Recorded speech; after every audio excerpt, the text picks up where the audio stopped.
It's about the Swiss cheese. She's having graphic today. I was so hey guys, we were wondering, how do you do a close reading? Oh, we got to do that. I got my book up and ready. Not exactly like that. Come on guys, really, like, it's done this way. Not like that either.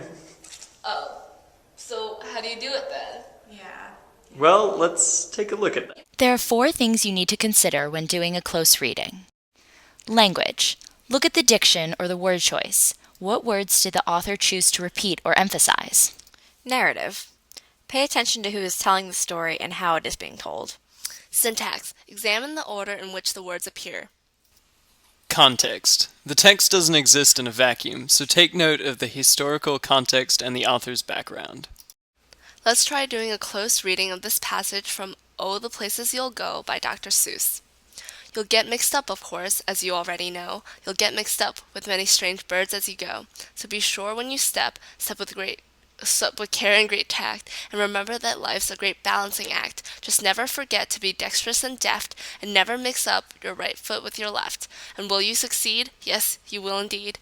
98.75% guaranteed. To start, the narrative of the poem takes the form of someone giving advice to the main character, only referred to as you. Though there are characters, most of the book uses second person and future tense. The characters probably serve to draw the reader into the story, which frames the advice that Seuss wants to impart. I notice that there is a repetition of "you'll get mixed up." I think this could show how it is inevitable that the person being addressed will get confused more than once in their life. Also, a strange phrase that jumps out at me is strange birds. Why would the speaker be seeing strange birds, and what do they symbolize? Well, strange birds could be another way of saying the strange people that the person will meet. Also, birds generally symbolize freedom because of their ability to fly.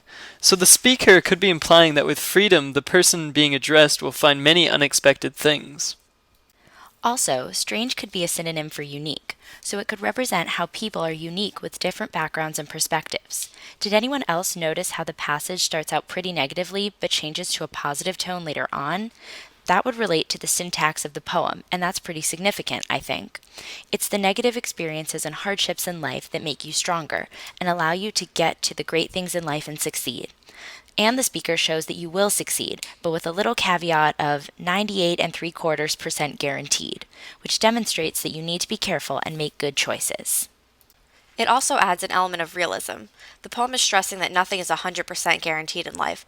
On a different note, did anyone else notice that in Life's a Great Balancing Act, each word is capitalized? I think this definitely means that each word has importance, because there's emphasis on each word.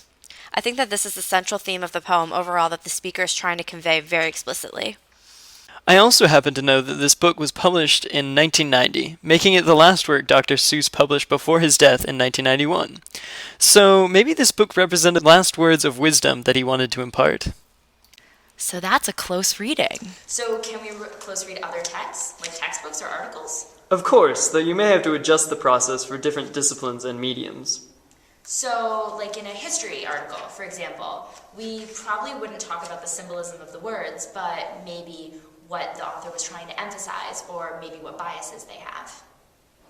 And maybe in the science article, we would probably look at like what the researchers are like trying to find out, and like the methods that they're using, and like what other scientists have like found out already, like background information sort of.